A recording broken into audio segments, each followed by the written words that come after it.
네, 계엄 사태 43일 만에 공수처에 의해 체포영장이 집행이 됐습니다.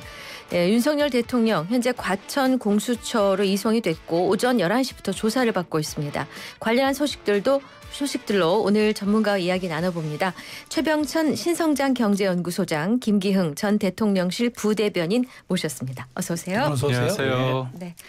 자, 오늘 새벽부터 좀 관심을 끌었습니다. 공수처가 윤 대통령 2차 체포영장 집행에 나섰고 약 7시간 만인 오전 10시 33분에 한남동 관저에서 머물고 있던 대통령에 대한 체포영장을 집행했습니다. 그리고 바로 이제 과천 공수처로 이동해서 지금 조사에 들어갔다고 합니다. 지금까지 진행된 요 타임라인 좀 상황을 우리 김기흥 전 부대변인께서 정리를 좀 해 주시죠. 새벽 4시 32분에 체포조가 관저 앞에 도착을 해서 영장 집행 준비를 했고요. 5시 26분에 경찰이 관저 앞 기동대 3,200여 명을 투입해서 진입로를 확보를 했습니다. 그래서 5시 27분에 변호인의 체포 수색 영장을 제시하고 경호처와 대치를 하다가 관저 진입을 5시 47분 시도를 했습니다. 그러면서 7시 31분 해가 뜰 무렵에 사다리를 이용해서 1차 저지선 버스 차벽을 넘어서 통과를 했고요. 이른바 2차 저지선도 금방 통과를 했습니다. 7시 48분 정도. 여기에서는 이제 차벽을 우회하는 방식으로 돌파를 했고 경호처의 저항은 없었고요. 8시 40분 정도에 윤석열 대통령 측의 석동현 변호사가 변호인들이 공수처에 자진 출석 협상 중이다. 그런 얘기를 했고 근데 이제 9시에 공수처에서 브리핑을 냈는데 1차 집행 때와 달리 물리적 충돌 사실은 없었다. 얘기를 했고 10시 33분에 대통령에 대한 영장을 집행했다. 또 공수처에서는 그렇게 얘기하고 있고 그 이후에 대통령이 10시 53분에 과천청사 공수처에 도착을 했습니다. 그래서 굉장히 우려했던 상황이 하나만 좀 짚어볼게요. 관저 앞에 수천 명의 찬반 집회 인원이 집결해 있어가지고 이 공권력을 가진 기관들 간의 물리적 충돌도 걱정했지만 사실 또 이분들과의 또 혹시 또 충돌이 있을까 봐 좀 걱정했는데 다행히 불상사는 없었죠? 다행히 불상사는 없었는데 그 과정 속에서 시민 한 분이 좀 다치고 국민의힘 의원 한 30여 분이 제가 간 거로 알고 있는데 그중에 권영진 의원 같은 경우에는 이제 그 몸싸움 중에서 옷이 좀 찢어지고 이렇게 좀 얼굴에 약간 그게 있다고 하는데요. 어느 정도 부상인지는 뭐 자세히 알려지지는 않았습니다. 자, 공수처는 어제 오후 윤 대통령에 대한 2차 체포영장 집행을 오늘 오전 5시로 미리 예고한 바가 있습니다. 자, 그러면 시작이 새벽 3시 20분부터 시작이 된 건데요. 1차, 2차 저지선 통과하고 남은 저지선들이 있었지만 무력 충돌 없이 갔단 말이죠. 자, 이 전 과정들을 지금 우리 최병천 소장님 어떻게 바라보고 계십니까? 이게 지금 원래는 자진 출석을 요청했는데 3차례에 걸쳐서 그 윤석열 대통령이 그걸 거부를 했었었고요. 그런데 지금 이 여론이 어떤 좀 윤석열 대통령이 이렇게 그러니까 이 법원에서 정당하게 발부한 체포영장에 대해서 거부하는 모습을 보이면서 여론이 좀 압박을 많이 받았고 그리고 이제 이 경호관들도 이게 이제 어떤 합법적인 특히나 이제 내란 외환죄 같은 경우는 합법적인 건데 그거를 이제 거부하면서 이제 이 불법적인 거는 연금 박탈을 포함해 가지고 이걸 막으면 안 된다라는 이제 경찰 쪽에 압박이 있었고 그래서 최근에 어제 오늘 계속 나왔던 뉴스들은 경호관들의 보이콧들 또는 일선 이제 그 어떤 집행부에서의 그 책임자급의 거부들이 있었고 그래서 최종적으로는 경호관들이 이제 이걸 막지 않겠다라는 어떤 뭐랄까 보이콧 흐름이라 그럴까요? 보이콧 흐름 속에서 이제 마지못해 가지고 그러니까 경호처장들의 목소리가 지금 명령이 작동하지 않고 있는 거죠. 그래서 이제 최종적으로는 이제 체포영장이 집행되는 과정으로 볼 수가 있고 실제로도 영상을 보신 분들은 알겠지만 이제 거의 안 나와 있었거든요. 경호처 그 직원들이 그런 과정에서 이제 다행히도 별다른 물리적 충돌 없이 체포가 되는 거로 이해할 수가 있습니다. 근데 어제 유의미하게 한번 봐야 될 지점이 경호처, 경찰, 공수처 한 3자 회동이 사실 있었잖아요. 그러니까 지금 말씀하신 것처럼 그 회동이 오늘 물리적 충돌을 사전에 좀 예방하는데 일종의 좀 협의 같은 가이드라인이 좀 있었을 거라고 좀 그런 생각하세요? 역할은 있었을 가능성이 높다고 봐야죠. 근데 다만 초기부터 있었으면 좋았을 텐데 그동안은 계속 이제 저항을 하다가 여론이라든가 아니면 경호처 경호관들 일선 경호관들의 이제 보이콧 흐름이 있으니까 이제 그 뒤늦게라도 김성훈 경호차장이라든가 이런 사람들이 아무래도 그래도 실은 만약에 불상사가 있을 수 있기 때문에 원래 이제 항상 우리 전쟁 중에도 협상이 있는 것처럼 네. 이제 마지막에 그런 협상은 있었을 걸 생각되는 거죠. 네네. 체포 직전 윤 대통령 측의 석동현 변호사가 SNS에서 대통령이 공수처로 자진 출석하겠다는 입장을 나중에 밝히기도 했거든요. 네, 어제 그 정진석 비서실장이 문제를 좀 풀기 위해서 대통령이 제3자 3의 곳에서 아니면 관저에서 조사를 받는 게 어떠냐 그런 제안을 했었는데 공수처에서 너무 이런 지하에 좀 거부를 했습니다. 문제를 푸는 방식 중에 하나의 제안인데도 불구하고 그리고 이번 같은 경우도 체포영장이 발부가 됐다고 해서 전국적으로 꼭 체포가 유일한 답이라고 볼 수는 없습니다. 여러 가지 했을 때 체포를 하는 이유는 조사를 하기 위한 거잖아요. 그렇다면 네. 조사를 할 때 물리적 충돌을 막기 위해서 유혈을 피하기 위해서 대통령 측에서 만약에 자진 출석하겠다고 하면 할 수 있는 거거든요. 근데 그런 부분에 대해서 제가 볼 때는 공수처에서는 좀 답을 정해놓은 것 같아요.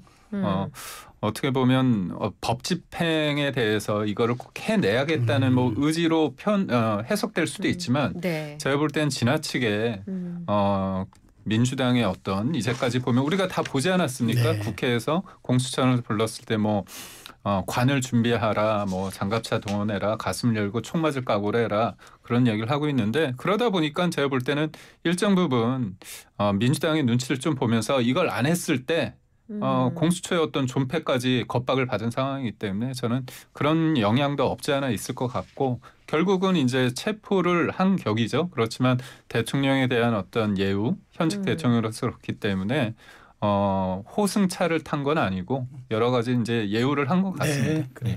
그래서 이제 공수처가 이제 석동현 변호사 입장에서는 자진 출석하겠다고 오늘 굉장히 좀 요청을 했지만 결국은 이제 형식은 체포영장이 집행되어서 간 형식이 됐단 말이죠.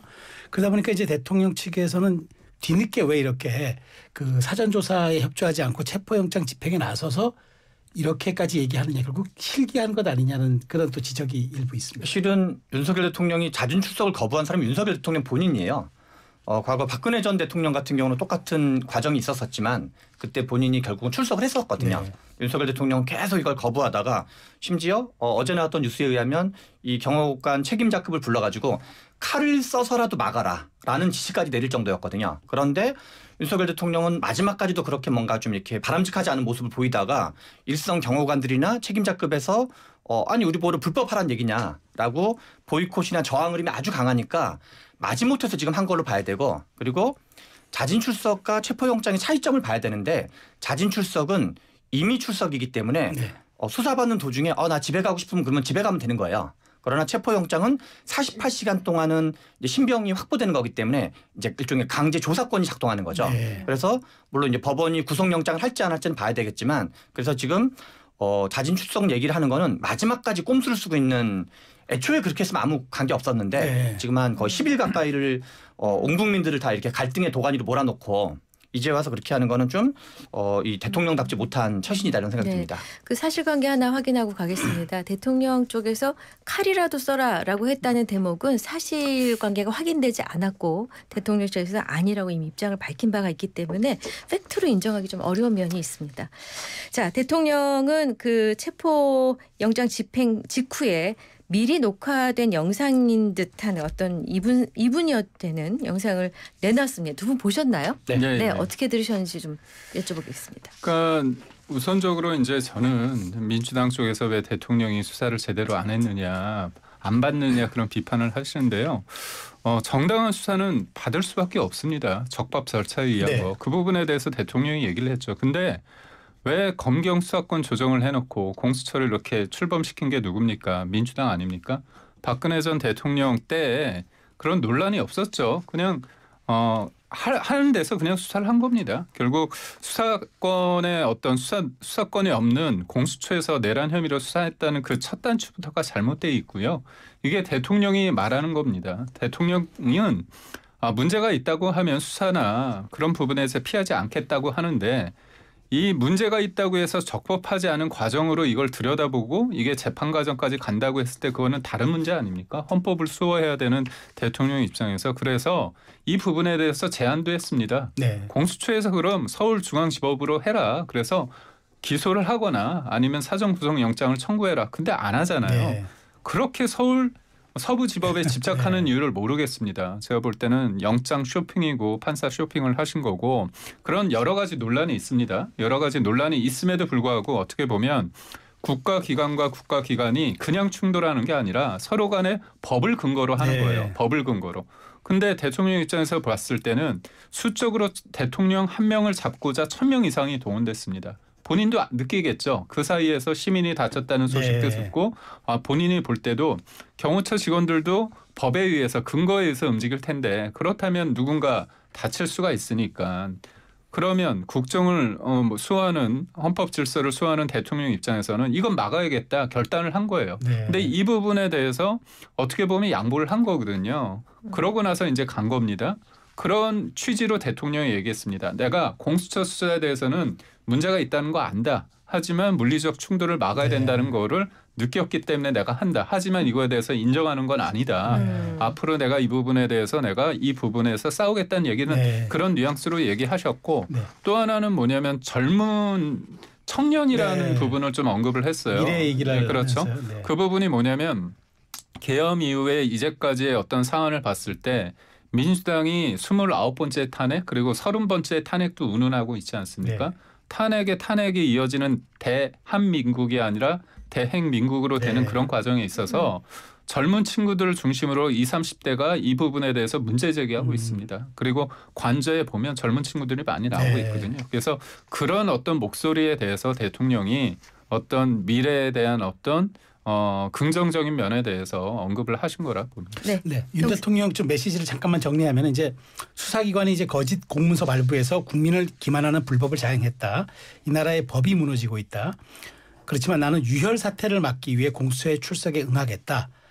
내가 그렇다고 공수처 수사 인정하는 것 아니다. 뭐 이런 그 내용들이 담겼습니다.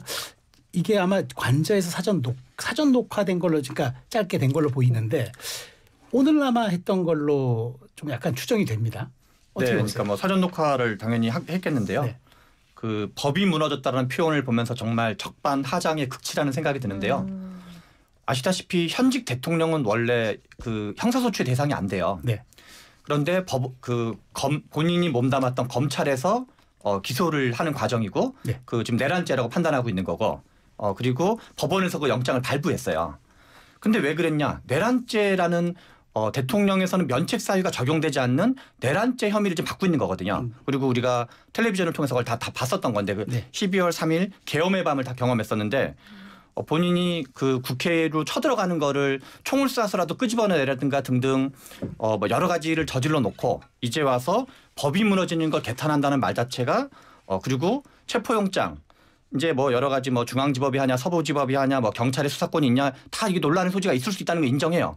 그런데 그 모든 걸 고려하고 법안이 영장을 발부했어요. 그 얘기는 이거를 부정하는 거는 사법부를 부정하는 거랑 똑같은 거예요. 그거야말로 내란적 사고방식인 거고 아니 그 논란의 여지가 있을 수 있죠. 뭐 모든 피해자는 다 피의자는 그 뭐 불만이 있을 수 있거든요. 근데 그거를 일단은 사법부, 법원의 결정을 존중해야 되는 거거든요. 그래서 지금 윤석열 대통령의 입장이나 아니면 국민의힘 입장이나 마치 윤석열 대통령이 정당한 이 불법적인 사법 집행을 방해한 것처럼 얘기하는 거는 사법부 체계를 통으로 불신하는 너무 과도한 주장이다. 이런 생각이 듭니다. 그 영상에서 거짓 공문이라는 단어가 등장하는데 이게 체포영장을 말하는 건지 55 경비단의 관저 출입 허가 공문 거짓 뭐 허가가 제가 있었다면서요? 볼 때는 아무래도 이제 후자 쪽 얘기인 것 같습니다. 어제 밤사이 오늘 새벽까지 됐는데 저도 깜짝 놀랐거든요. 공수처나 경찰이 했을 때 55 경비단 그쪽에서 일종의 관저로 들어올 수 있는 부분에 있어서 허락을 득했다. 그렇게 어제 얘기를 했는데 국방부하고 대통령실에서 그게 아니라고 얘기하지 않았습니까? 그래서 이제 공문을 봤어요. 공문에 보면 뭐라고 되어 있냐면 이게 최종적인 권한이 없다는 걸 명시하고 있습니다. 근데 내용을 봤을 때 거기 55 부대장 관련해서 추가 조사할 거 있으니 출석을 해라고 했다는 거예요. 국수본에서. 근데 부장이 가니까 이 조사를 하는 게 아니라 관저 출입 승인 문제를 가지고 얘기를 했다는 거예요. 그래서 공수처, 경찰, 국방부 서기관 등이 55 부대장에게 관저 출입을 승인해 달라 요구를 했대요. 그래서 본인이 권한이 없다 얘기를 하니까 뭐 막무가내로 해가지고 뭐 이거를 가져오라고 했다는 겁니다. 관인을. 그래서 그거를 본인이 어떤 내용인지 모르는데 관인을 그들이 찍었다는 거예요. 그러니까 근데 그 공문을 가지고 나중에 자기가 와 보니까 턱하니 뭔가 자기가 한 것처럼 한 거 돼 있는데 최종적인 거는 본인이 할 수 없다는 걸 보냈다는 거예요. 네. 그러니까 저는 이 문제는 저는 그렇습니다. 대통령이 계엄한 부분에 대해서 잘잘못을 따져가는 과정에 있습니다. 근데 그 과정에 있어서 이게 불법적인 어떤 방법이 동원됐다고 했을 때 그 결과에 대해서 국민들이 납득을 할까요? 네. 그러니까 저는 잘못이 있다면 처벌을 받아야 되는데 그 처벌을 받는지에 대한 수사기관과 법정에서의 기소되고 나서의 다툼이 필요한 거예요. 그런데 그 과정이 명쾌하지 않고 적법성, 절차적 정당성이 확보되지 못한다면 절차가 무너진 적법 절차가 망가진 민주주의하고 법치주의는 있을 수 없고요. 무엇보다도 국민들은 지켜보고 있습니다. 뭐냐면 지금의 1년의 이런 계엄 정국과 탄핵 정국에서 누군가는 굉장히 이거를 무차별적으로 압박을 하는 이가 있어요. 민주당의 이재명 대표 아닙니까? 이거 뭔가 협조하지 않으면 지금 최성목 권한대행도 마구 흔들고 있지 않습니까? 임명하지 않는다고 막 그러고 있지 않습니까? 그런 과정에 있어서 온전하게 제대로 문제를 지적하고 그거를 사실관계를 하고 나서 해야 되는데 그런 시간적인 그런 부분을 몰아가고 있다는 거죠. 올해는 8년 전에 박근혜 전 대통령의 탄핵 과정에 있어서 그 일종의 좀 무차별적인 상황, 무차별적인 어떤 보도와 그런 광풍에 대해서 알고 있습니다. 알겠습니다. 그래서 하나만 더 여쭤볼게요. 오늘 눈길을 끈 게 이제 여당 의원들이 한 30여 명 직결을 했습니다. 그런데 이 중 윤상현, 권영진, 이상휘, 박충권 의원 4명은 관저 안으로까지 들어간 것으로 확인이 됐는데 이 부분은 어떻게 보세요? 그러니까 처음에 이른바 이제 진입일 1차 그 저지선이라고 할 수 있는 그 부분에서 어떻게 보면 다행스럽게 4분이 먼저 들어온 겁니다. 네. 그리고 나머지 분들은 들어오고자 했는데 그게 물리적으로 좀 여의치 않았던 것 같습니다. 그래서 그 4분이 들어갔고 윤상현 의원 같은 경우는 1차 때도 갔을 때 본인이 들어가 있지 않았습니까? 그래서 박충건 의원이 실은 그때 제가 이제 다른 쪽에서 출연을 할 때 전화 인터뷰를 했었거든요. 네. 그래서 그때 상황을 얘기했는데 아무래도 본인이 그걸 보니까 1,000명이 넘는 사람들이 경찰들이 동원됐다는 거고 그 관저 코앞까지 왔다는 거예요.